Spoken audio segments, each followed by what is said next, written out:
Haleluya, selamat pagi Jemaat Immanuel. Bersyukur kepada Tuhan kalau pagi hari ini kita bisa bertemu kembali di dalam program Berkat Pagi. Mari sama-sama kita mau langsung saja buka Alkitab kita. Kita sudah di kitab Keluaran, kita buka pasalnya yang ke-6. Saya akan mulai dari ayat yang pertama. Namun kita melihat bahwa di situ judul perikopnya adalah pengutusan Musa.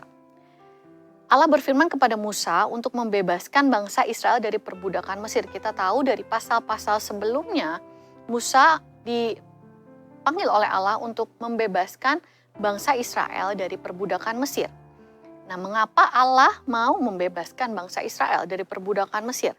Kita mau bahas, kita baca mulai dari ayat yang pertama. Saya bacakan buat kita semua. Selanjutnya berfirmanlah Allah kepada Musa, "Akulah Tuhan." Ayat yang kedua, "Aku telah menampakkan diri kepada Abraham, Ishak dan Yakub sebagai Allah yang Maha Kuasa, tetapi dengan namaku, Tuhan, aku belum menyatakan diri." Ayat yang ketiga, "Bukan saja aku telah mengadakan perjanjianku dengan mereka untuk memberikan kepada mereka tanah Kanaan, tempat mereka tinggal sebagai orang asing."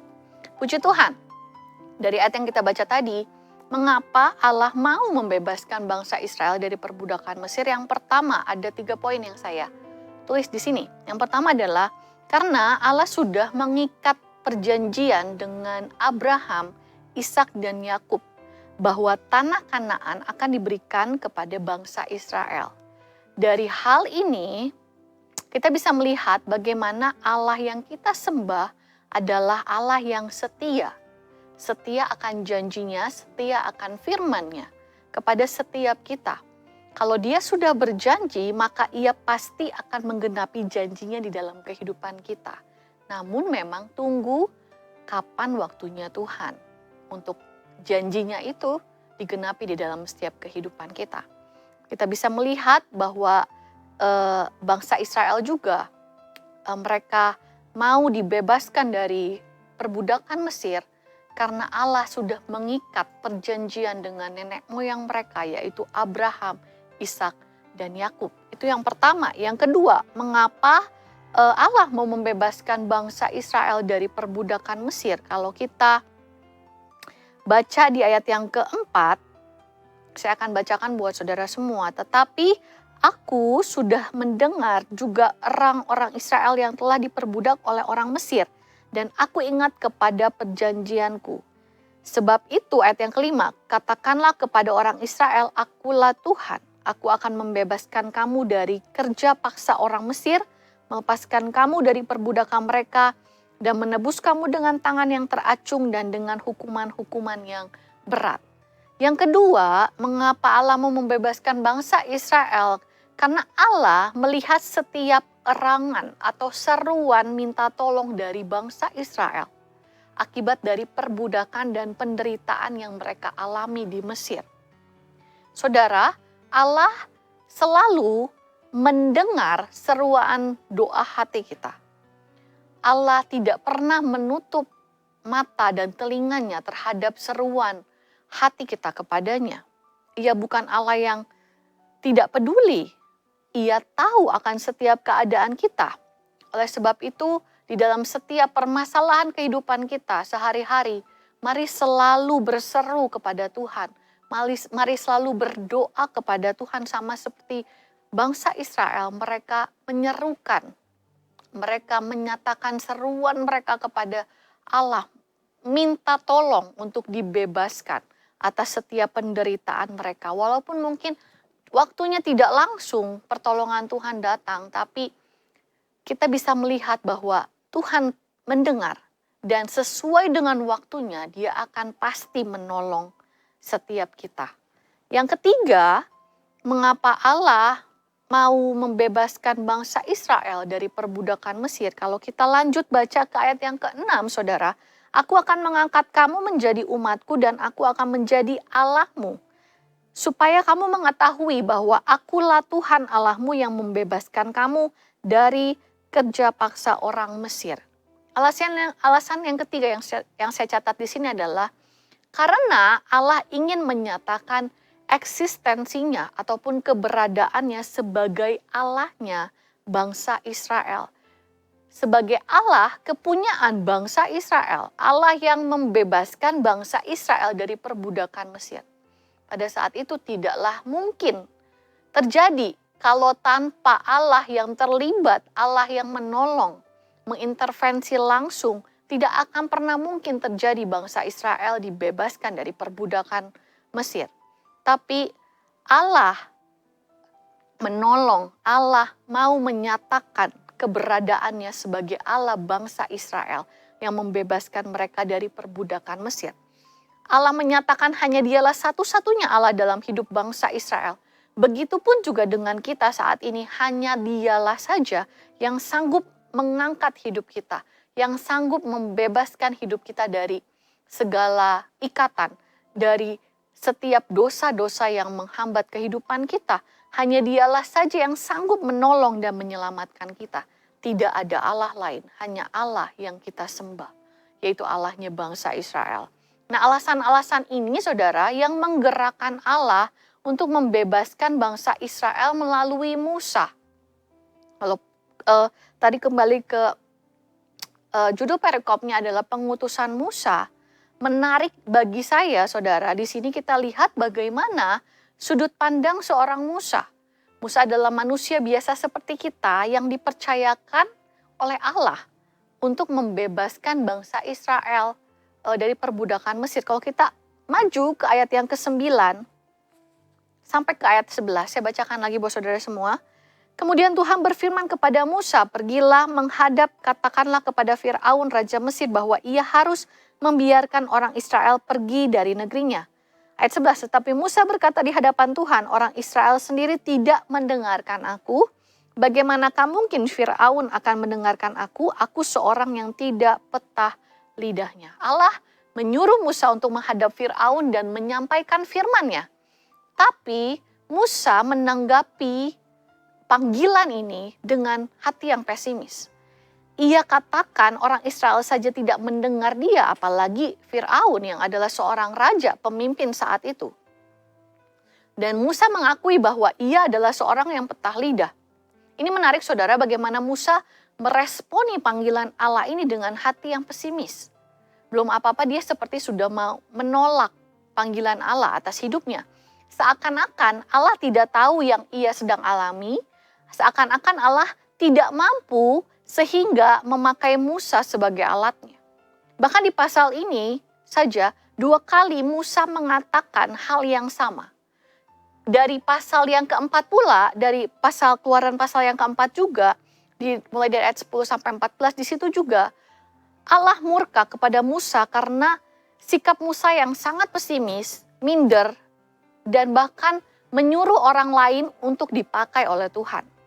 Dan Musa secara tidak langsung sudah menolak untuk percaya akan kuasa Allah yang bisa memakai kehidupannya. Saudara, tanpa disadari, kita pun mungkin pernah atau bahkan sering melakukan hal ini yang seperti Musa lakukan. Ya, tidak dapat dipungkiri saudara kalau sebagai manusia kita memiliki banyak sekali kelemahan. Jadi seringkali pada saat kita digerakkan oleh Tuhan untuk melakukan sesuatu di luar batas kemampuan kita, kita sudah menolak terlebih dahulu, bahkan kita menjadi bersungut-sungut.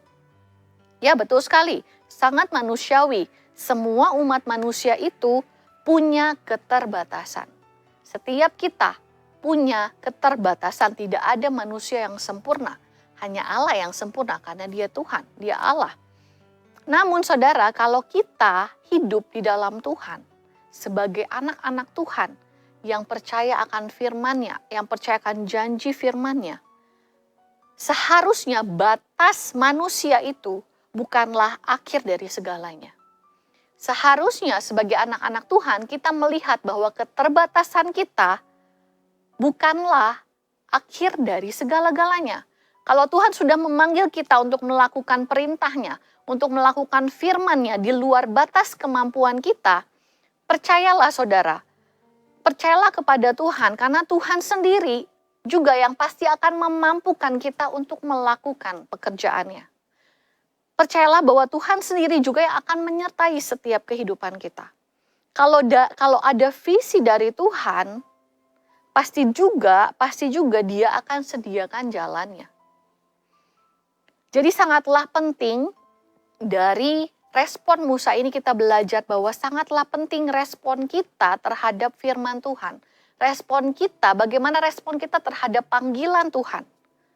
Makanya kita sering dengar, Tuhan akan memakai orang-orang yang mau, bukan yang mampu.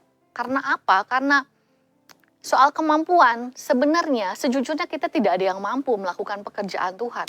Tidak ada yang mampu, tapi kalau kita mau dipakai oleh Tuhan, kita mau meresponi panggilan Tuhan untuk melakukan firman-Nya, saya percaya Tuhan sendiri yang akan memampukan setiap kita. Kalau Tuhan pakai orang yang mampu, Tuhan mau pakai orang yang pintar, maka cenderung orang tersebut tidak akan mengandalkan Tuhan lagi. Oleh sebab itu Tuhan melihat setiap hati kita.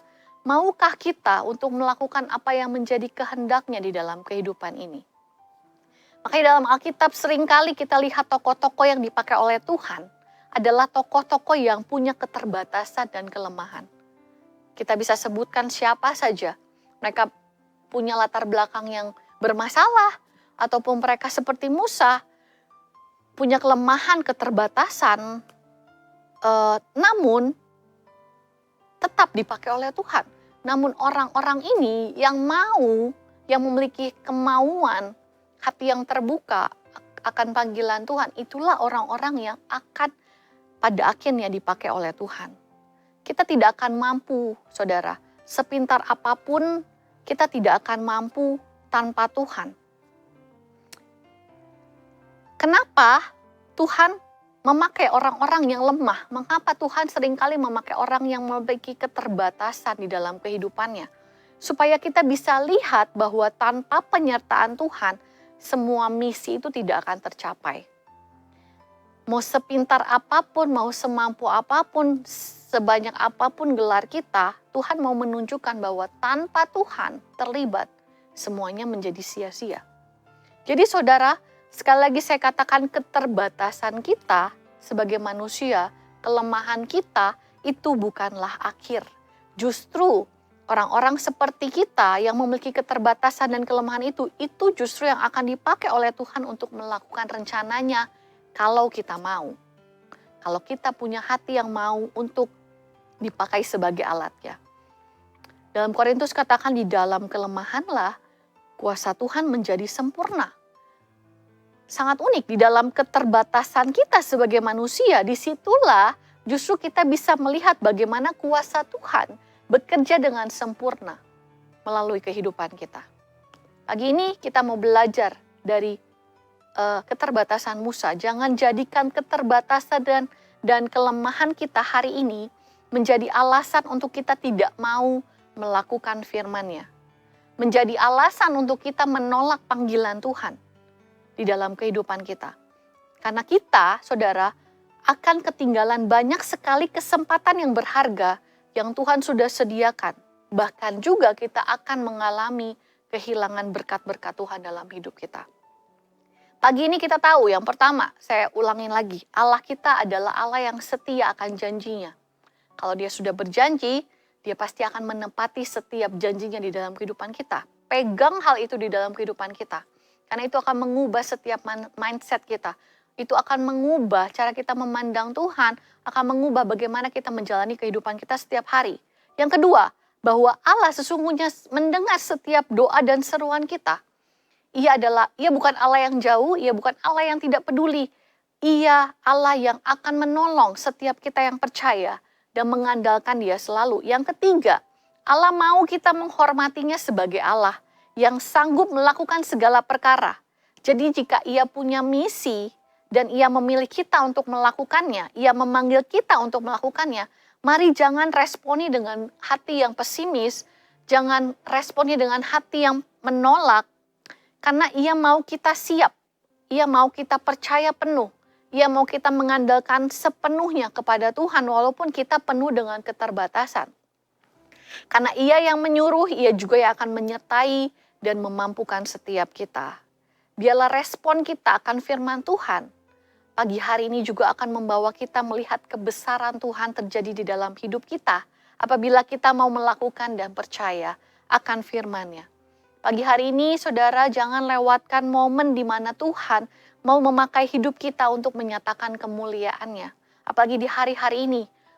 Kita terbatas, kita lemah, tapi justru di dalam kelemahan kita, di dalam keterbatasan kita, kuasa Tuhan menjadi sempurna bekerja secara luar biasa. Ayat terakhir, saya bacakan saja dalam 2 Korintus 12 ayat yang ke-9. 2 Korintus 12 ayat yang ke-9. Ini ayat yang sangat terkenal.